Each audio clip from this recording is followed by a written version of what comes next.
ouvindo o programa Explicando a Bíblia. Hoje estamos trabalhando, meus irmãos, o capítulo de número 3 de Gênesis. A Bíblia é riquíssima.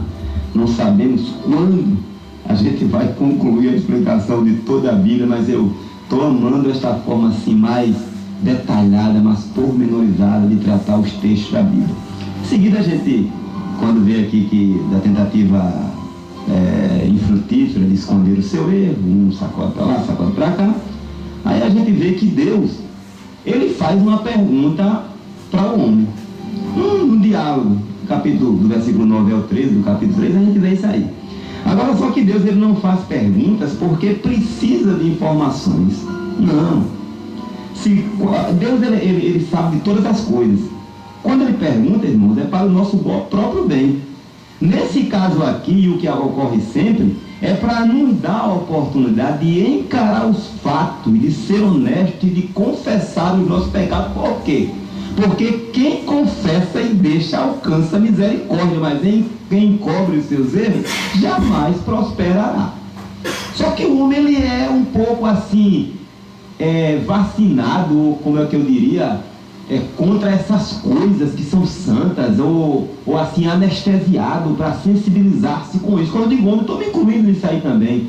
E nessa atitude de Deus está manifesta uma tremenda dosagem de amor. Eu estou oferecendo a você, Adão, estou oferecendo a você, Gilvan, a oportunidade de ser sincero comigo. Esta sinceridade vai fazer com que nós tenhamos comunhão. Quem é que quer ser amigo de quem é desleal ou insincero, ou com uma face completamente diferente daquilo que o interior é?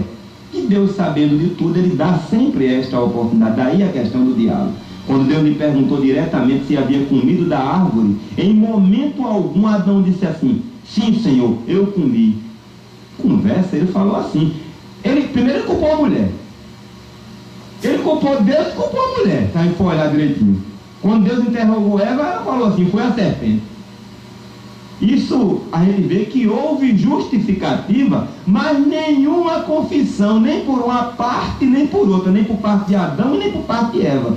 E quando as pessoas, irmãos, começam a inventar desculpas ou criar mecanismos que cubram ou que tentem cobrir uma falha, isso mostra que não tem ideia da enormidade do problema que é o pecado.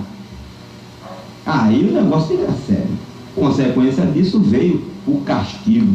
Só que o castigo, irmãos, vindo de Deus, como ele mesmo falou, que repreende e castiga a quem ama, a gente vê aqui mais uma vez uma prova do incansável amor de Deus pela humanidade. Deus, ele trata do pecado para o bem do pecador e para a glória do seu nome. Era isso que ele queria, não deixar nenhum vestígio de erro dentro daqueles corações. Aí vem as punições.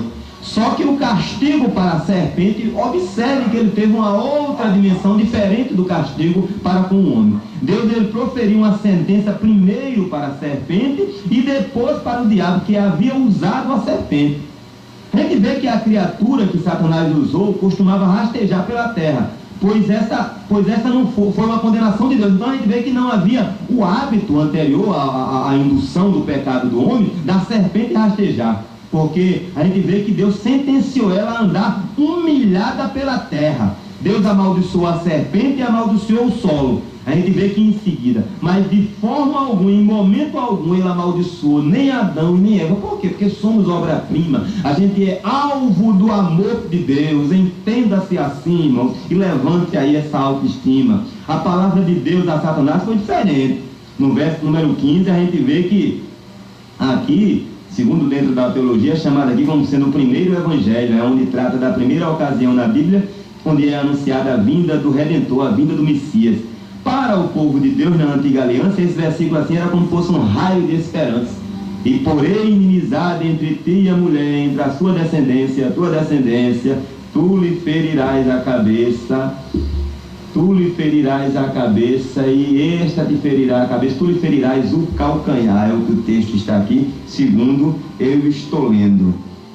Em seguida a gente vê que com aquela sentença para o diabo e da forma como Deus estava conduzindo as coisas, ela já tinha certeza de que havia sido perdoada, unicamente pelo fator misericórdia. Esta é a razão da gente não ser destruídos ou completamente colhedores daquilo que a gente plantou. É a misericórdia de Deus que evita isso. Quando Eva se sentiu perdoada, foi quando ela viu que Deus usaria a mulher para trazer o mundo, o redentor da humanidade. No verso número 15, né? Ela viu já isso aí. Isso é uma coisa que na antiga aliança muita gente almejava, ou seja, muita mulher, muitas famílias almejavam isso aí, e esta honra foi dada a Maria, a mãe do nosso Jesus Cristo, né? A descendência da serpente e a da mulher representam os seguidores de Satanás e a família de Deus. Pode observar, se a gente for olhar isso aí. Claro que com ênfase na grande vitória de Jesus, que é o Deus humanizado, ou seja, na encarnação do próprio Deus. De acordo com João Batista, quando a gente vai ver assim, fazendo essa comparação dos filhos do diabo, da raça do diabo, aqueles que são compactuadores com as coisas do diabo, João Batista ele chamou eles de raça de víboras. Estes, no caso, na época, os fariseus. Jesus usou a mesma expressão para definir eles como filhos do diabo, isso no capítulo número 8 de João. Ao longo da história, irmão, Satanás e Deus, os filhos de Satanás e os filhos de Deus, encontram-se sempre em conflito. Não tem como se unir. Assim, no sentido de haver unidade, de forma alguma. No fim dos tempos, esse conflito culminará agora com o confronto contra o anticristo. Agora, irmão, quando a gente fala em conflito, isso não significa numa luta ferrenha de Deus contra o diabo, como se estivesse assim, em igualdade, de forma alguma. Deus é todo poderoso e tem sempre um propósito. Dentro assim da minha linha de raciocínio, cheguei a pensar assim cheguei até ter por um momento uma certeza disso aqui, que a obstinada atuação do maligno e a sua definitiva derrota final será uma grande lição do El Shaddai, do Deus Todo-Poderoso, para os salvos por toda a eternidade.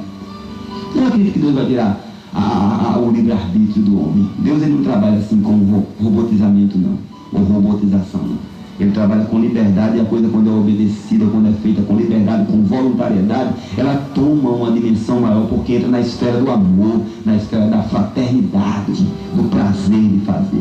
Aí veio a sentença da mulher.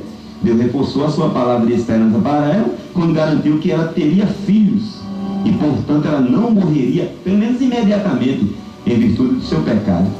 A gente vê que o privilégio especial da mulher, como aquela que dá a luz, e em última análise, aquela que traria ao mundo redentor, incluiria dores multiplicadas no parto e submissão ao marido. Imagina aí, dores multiplicadas no parto e submissão ao marido. É submissão, irmãos. Pensemos bem sobre ela.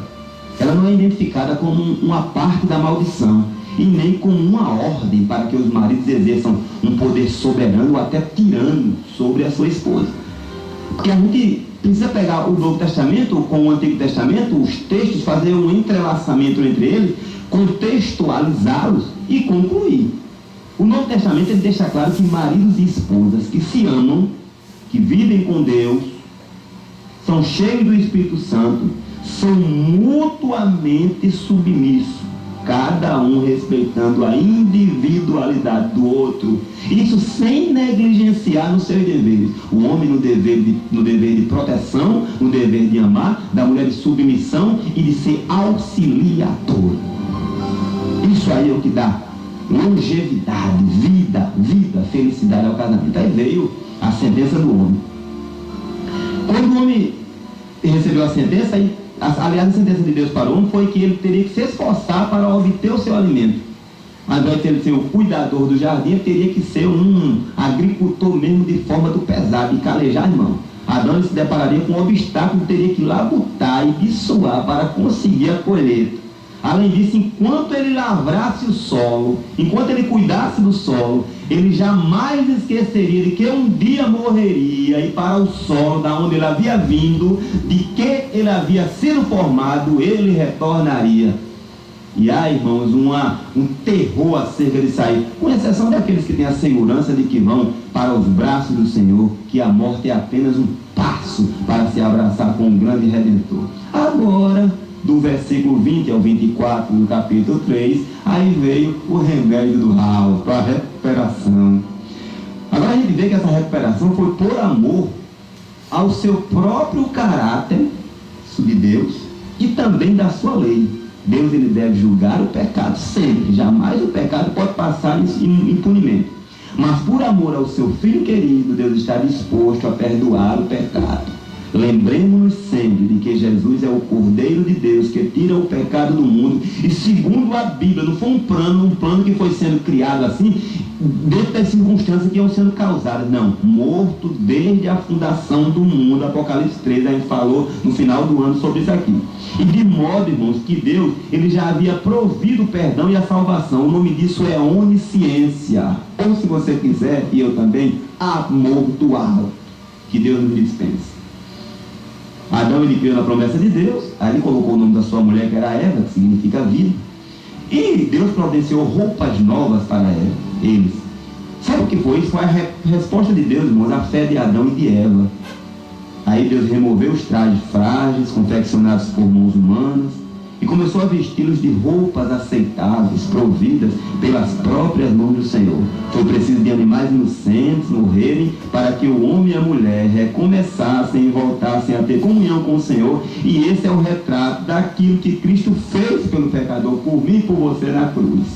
Quando ele morreu, irmão, ele morreu por um mundo pecaminoso, para consertar uma situação. E esse verso 21 ele é fantástico. Ele merece uma atenção especial, porque ele revela a incapacidade humana de auto-justificar-se. Não, eu vou dar um remendo aqui, botar uma roupa para me proteger. Não, mas essa roupa é insuficiente, ela dura pouco, vocês terminam ficando nu. Coloca aqui uma roupa firme, eu vou fazer para vocês. E vou derramar sangue no centro, para que vocês sejam justificados. Né? E em seguida a gente vê que se Adão e Eva eles comessem da árvore da vida, eles viveriam para sempre na terra em pecado. Aí, por um amor providente, mais uma vez, aí Deus tirou a árvore daquele jardim. Assim Deus removeu o casal, Deus removeu o casal do jardim, expulsou, melhor dizendo, né? E colocou anjos para guardar a entrada do jardim e garantir que Adão e Eva não tentariam entrar lá outra vez. Resumo, um dia, Jesus Cristo ele reabriria o caminho para a árvore da vida, mediante a sua morte na cruz. Essa árvore da vida, segundo o livro de Apocalipse, ela está no céu para dar vida aos homens. E eles ainda poderiam ter comunhão com Deus de alguma forma, mas sofreriam diariamente as consequências do seu pecado. Ou seja, a gente vive em comunhão com Deus hoje, mas pecados que a gente cometeu no tempo da ignorância, muito desse pecado a gente ainda está no período da colheita e amargando por isso. A lei do pecado e da morte passaria a vigorar na família até o fim dos tempos, mas a morte e a ressurreição do Senhor introduziriam uma nova lei, segundo o apóstolo Paulo, porque a lei do Espírito da vida em Cristo Jesus te livrou da lei do pecado e da morte. É só se aproximar e querer negócio com ele. Oremos ao Senhor. Grande e maravilhoso Deus, a nossa gratidão por tua paz, pelo teu amor e pela tua santa palavra nos nossos ouvidos, ao nosso coração nesta tarde. Agradecidos por tudo, em nome do teu Filho, nós pedimos que tenha bondade sempre em nossa vida e misericórdia. Amém.